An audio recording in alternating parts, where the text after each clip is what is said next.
Ngayong araw ay ang second day ng The Comedy Crew dito sa Singapore at nandito pa rin kami sa Hotel Aura sa Resorts World Sentosa. Paano ba magandang simula ng araw kundi mag-almusal muna? Pero bago ako pumunta sa dining hall ay sumilip muna ako dito sa pool area. Bakanteng-bakante ang lugar na to at dito ko na-realize na hindi pala talaga naliligo sa umaga ang mga foreigner. At dahil di rin naman ako maliligo ay dumiretso na ako sa dining hall para mag-almusal na. Libre ang breakfast dito, sabihin mo lang ang room number mo at papatuloyin ka na nila sa dining hall. At imbis na pumunta sa table ay dumiretso muna ako sa mga pagkain para mag-video-video. At ito ang mga pwede mong makain sa breakfast dito sa Hotel Aura. Binilisan ko na lang ang video kasi hindi ko rin naman ma-explain lahat. Pagkatapos nga pala ng breakfast namin ay kasama sa itinerary ang mag-tour dito sa Dolores. Ito ang isa sa pinakabagong hotel dito sa Resorts World Sentosa. Luxurious ang hotel na to kaya kung meron kang extra budget at gusto mo ng magandang stay dito sa Singapore, ito na ang piliin mong accommodation. Sa lobby pa lang ay marerelax ka na at paano pa sa loob ng kwarto. Mamaya bibisitahin natin yon pero ngayon ay tingnan muna natin ang loob ng gym. Pagkakita ni Victor sa machine na to ay nag-pull up siya agad para daw to kay Rex Miliora. Pagkatapos silipin ang mga amenities sa baba ay umakyat na kami para silipin naman ang mga kwarto. Bago kami pumasok sa mga kwarto ay nakita namin sa hallway ang foreigner na pinsan ni Roberto. Sa mga hindi nakagets ng reference ay alam kong hindi kayo nanonood ng PBB. Marami kaming pinasok na kwarto at ang natutunan ko kapag may hotel tour ay hindi ka pwedeng umupo sa kama. Baka kasi mapagalitan ka ng hotel staff at lalong-lalo na daw ng mga housekeeper. Sorry. Can I sit on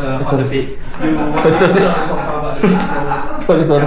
Marami pa kaming mga pinasok na kwarto at talagang luxurious nga ang mga rooms dito. Sabi sa chismis ay nag-check-in na daw dito sila. Di, bawal sabihin yun, baka makasuhan tayo. Kung gusto nyo malaman ng iba pang detalye, ay bisitahin nyo na lang ang website ng Dolores o ng Resorts World Sentosa. Pagkatapos ng hotel tour ay nagpunta lang kami dito sa The Weave at dumiretso na sa Universal Studios. Bukod kasi sa accommodation at pagkain, ay binigyan din ng Resorts World ng ticket sa Universal Studios ang The Comedy Crew. Pagpasok namin sa Universal Studios ay una naming hinanap kung saan kami pwedeng kumain. At dito nga namin napili sa steakhouse. Binigyan nga rin pala kami ng coupon para sa pagkain. Pero dahil malakas kaming kumain ay nagkulang ang coupon. Buti na lang sinagot ni Alex yung kulang. Dahil kung hindi, baka hindi lang ako na random check sa airport kundi napaghugas pa ng pinggan dito sa Singapore. At muntik pa pala talaga ako mapaghugas dito dahil ang mga coupon na to ay naiwan ko sa menu. At kinuha na ng waiter ang menu bago ko na-realize na naipit pala dun. Kaya either maghugas ako ng plato o magbayad ako ng 200 SGD. Buti na lang nasa counter pa yung menu at hindi pa naibibigay sa ibang customer. Kung nagkataon sasabihin nila hulog ng langit. Pagkatapos namin kumain ay pumunta na kami sa mga attractions. At ang una naming binisita ay ang Transformers. Mabilis nga rin pala kami nakapasok dahil binigyan kami ng express tickets. Pagkatapos ng ride sa Transformers ay nakita naman namin sa labas si Optimum Pride. Hindi lang kami nakapagpa-picture dahil ang haba ng pila. Tsaka pumasok na rin siya dahil biglang umambon baka daw kalawangin. Naglakad-lakad ulit kami at nakita namin ang dalawang roller coasters na to. Syempre hindi pa naman sira ang mga ulo namin para sumakay dyan. Kaya dumiretso na lang kami at dito na lang sa Damami pumunta. Hindi na tumuloy si Alex at Israel dahil nakita nila ang number sa board na yan. Kami naman dalawa ni Marlon ay napilit ni Victor na sumakay. Ang saya ng ride na to, pinagmumura namin si Victor. Pagkatapos namin sa Damami ay nakita naman namin ang cast ng Kung Fu Panda. Palis na sana kami nito kaya lang biglang bumuhos ang malakas na ulan.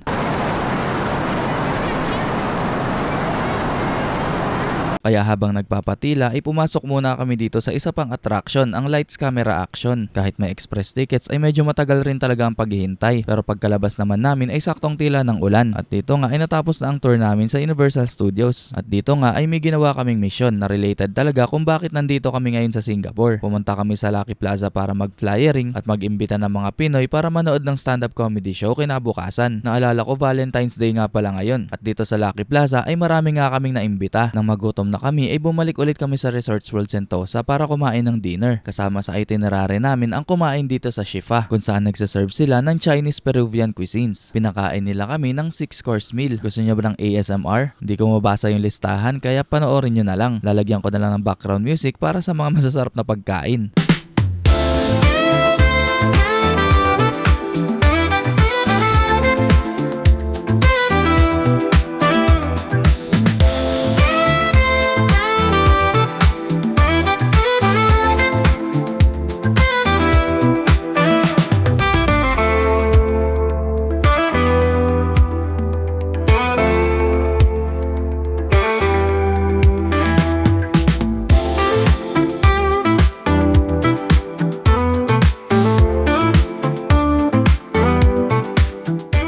At dyan natatapos ang ASMR. Pagkatapos ng dinner sa Shifa ay pinuntahan namin ang sunod sa aming itinerary at nadaanan namin ulit ang parteng ito ng Resorts World. Buti na lang nadaan ulit kami dahil mas maganda to sa gabi.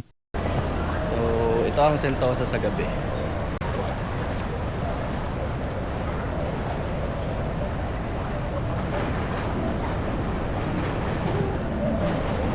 kami ngayon sa Harry Potter Visions of Magic.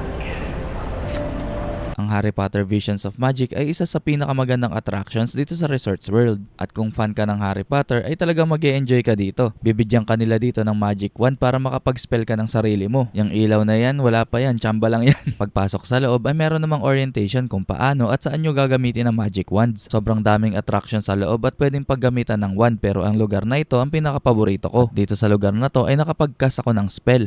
Spotify, Shoryuken, Kit Baruket, Sonic Boom. Ay, hindi na pala Harry Potter yun. Isa lang yan sa mga kwarto dito sa Harry Potter Visions of Magic. At syempre marami pa yan, kaya well recommended talaga na bisitahin ito kung pupunta kayo sa Singapore. Sa dulo ay sosoli mo rin ang Magic Wand na binigay sa'yo. At syempre hindi mawawala ang memorabilia at merchandise na mabibili sa store na to. At dito na nga nagtatapos ang pangalawang araw ng The Comedy Cruise sa Singapore. Bukas ay samahan nyo kami dahil dito na namin gagawin ang totoong pakay namin kung bakit kami nandito. At yun nga ay ang stand-up comedy. Samahan nyo kami sa susunod na video, pero ngayon ay hanggang dito na lang muna. Salamat sa panonood!